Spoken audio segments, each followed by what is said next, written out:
Hey, what's up, everybody? This is Wesley Hamilton and April Jackson. We're excited to share some things from our Sunday Safe Spaces. You are here with us because we have a compilation of some really wonderful, educated, knowledgeable psychologists, scientists, a therapist, Wes and myself. And this is all about mental health. It's Mental Health Awareness Month, you guys. Yes, I think this is a amazing direction for those that are looking for some type of advice when it comes to healing, overcoming grief, looking for therapy.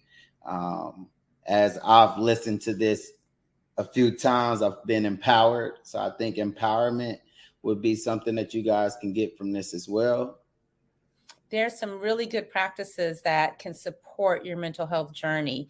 You can hear Taylor Pinkston talk about how therapists too are human beings and that they're just as vulnerable as all of us are. And that can really help because it gives us all permission to really be honest and true with our feelings and our emotions, especially if they're negative, which, Wes and I were just talking about. Dr. Melissa Hankins talks about for every negative saying, what are you supposed to do, Wes?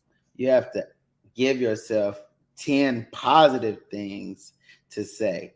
And that takes a little bit of work. So we should make sure that we practice these things. And you can get some great advice and guidance on how to do that by listening.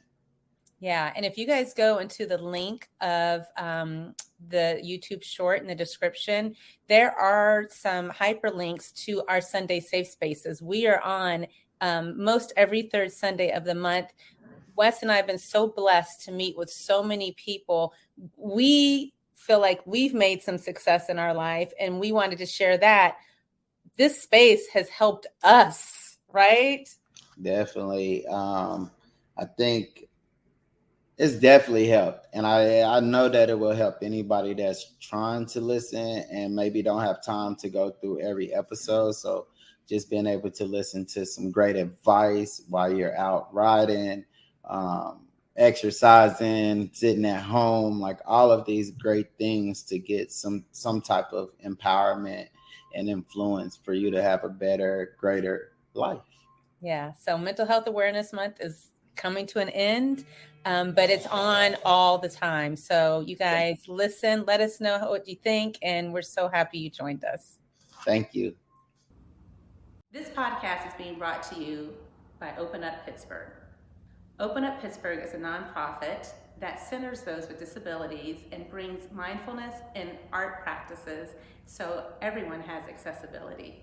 It is an inclusive community, and Open Up invites you to go to the website, openuppittsburgh.org, where you can find video libraries, you can find resources, and you can also support with your donations.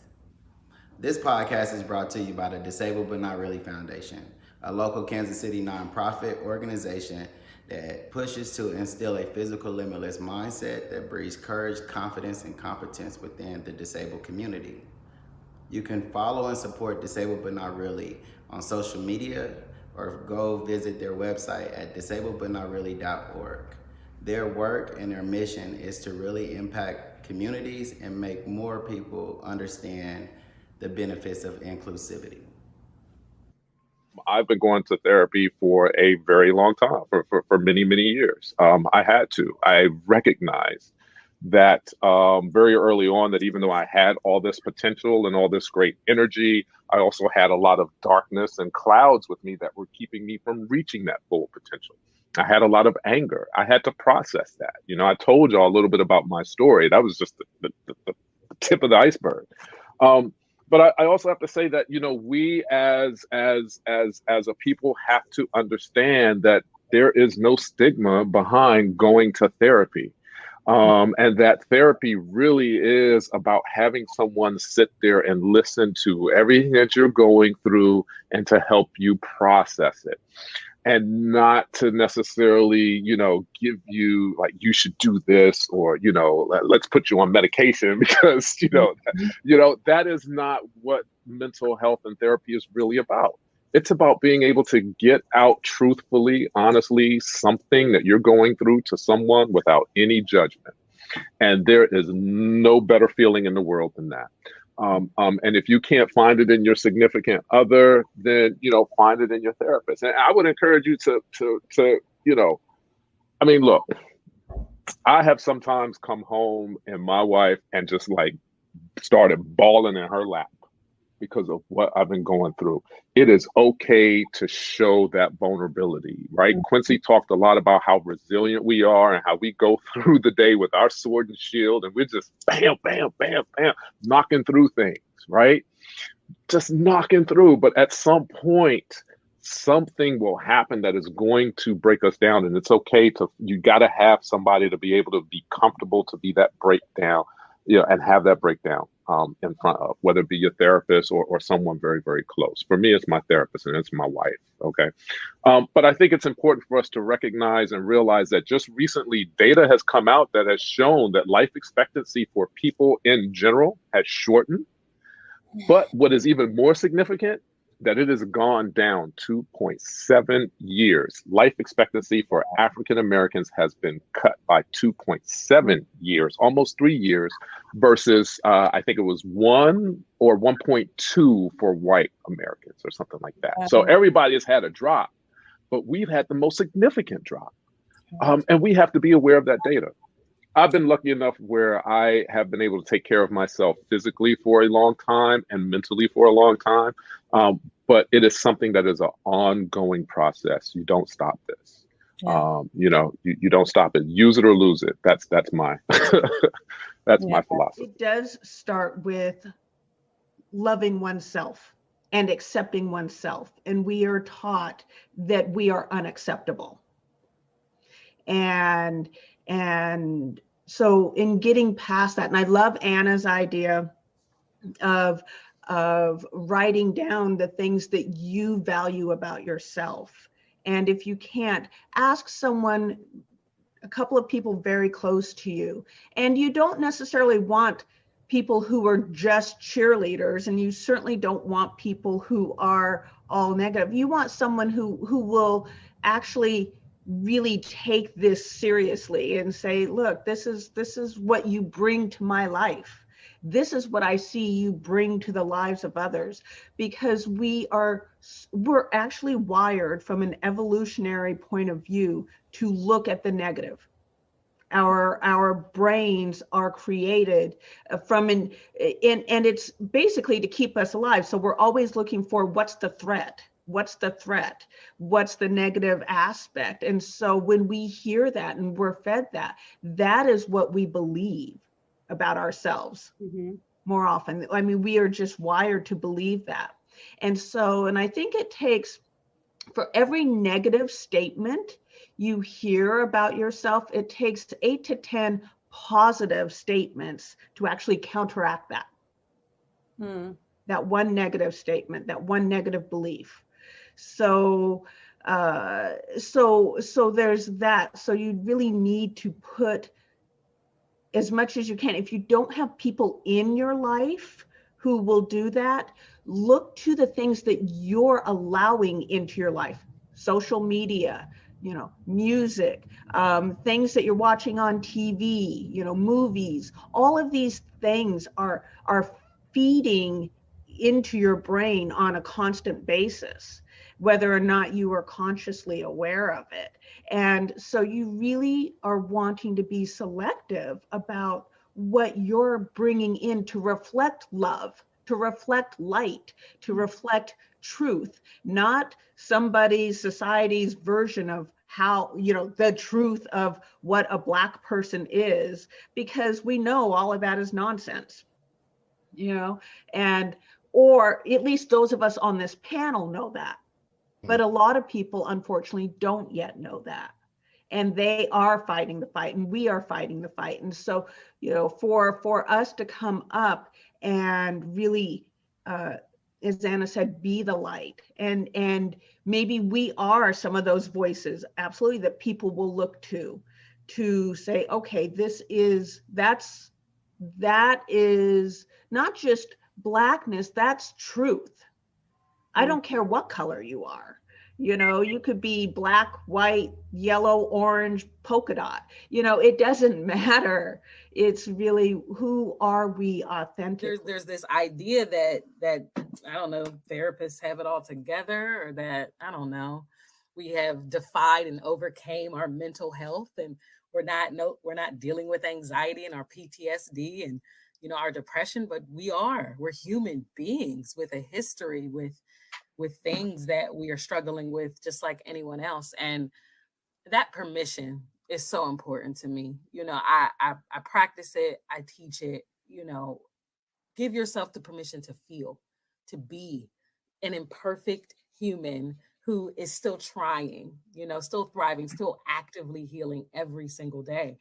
And the more I give that permission, I think April said it earlier, we just give others the permission to do the same. Like, it really is a community act. And I know Nakia would agree that self-love is about community. Like, it is not some selfish, individual, all about me thing. When I love on me, my daughter is learning to do the same. Like, she is learning how to do that. That's a community act. And I just think it's so beautiful to self-love as a coping skill, to call a therapist if you need it.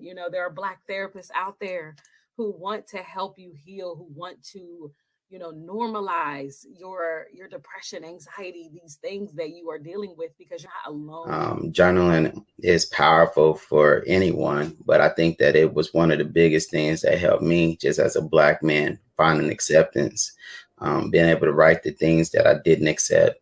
And for some reason, once I wrote them down, it kind of put a bad taste in my mouth. I was like, why don't I accept that? Why am I looking at myself that way?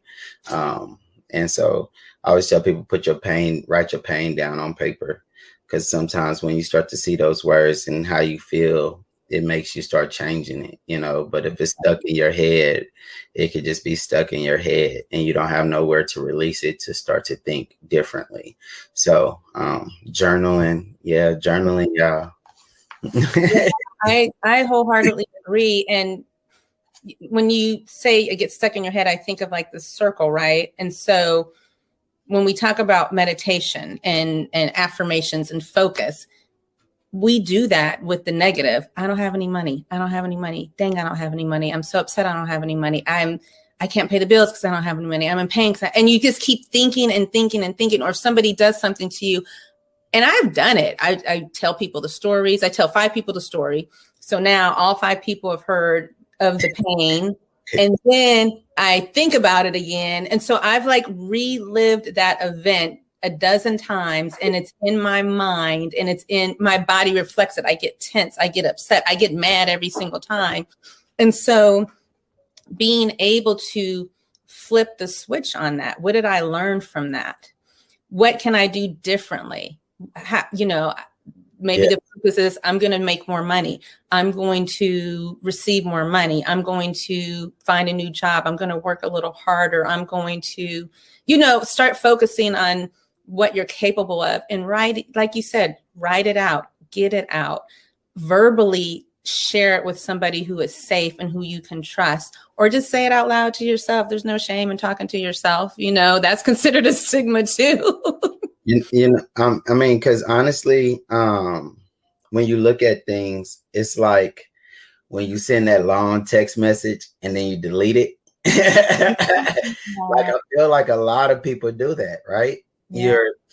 Somebody might say something that you don't like, or you're just trying to get something out, and you're like, I'm texting, and then by the time you're done, you're like, oh, it's not even worth it. Right. Sometimes you just need to release. Yeah. And once you release, you find yourself being at a place of peace.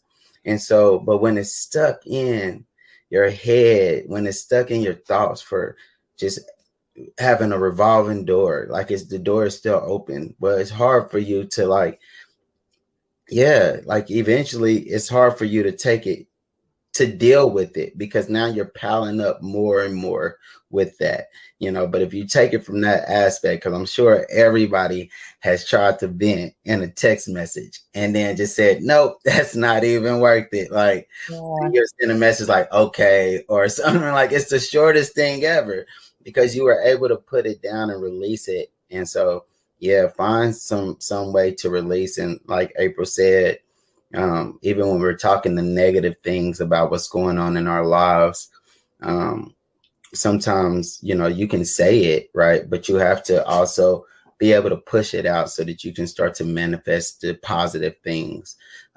We do more complaining than finding solutions. And sometimes the solutions is right behind the complaints. Right. You know, Well, that was good. We need to quote that's right behind the complaint. And that's true. If we can pause. So the complaint is okay. The complaint is valid. And it's not to deny how you feel. I think that's another thing. Like, we are taught to escape our feelings. So especially as Black folks, like, you all just angry. You know, you're the angry Black man, you're the angry Black woman. You know, you're loud, you're just fussing. Well, okay, there's a solution behind that. There's a reason behind that. And so it's okay to be in that space. Why? Go for the why. Go for the why. Go for the why.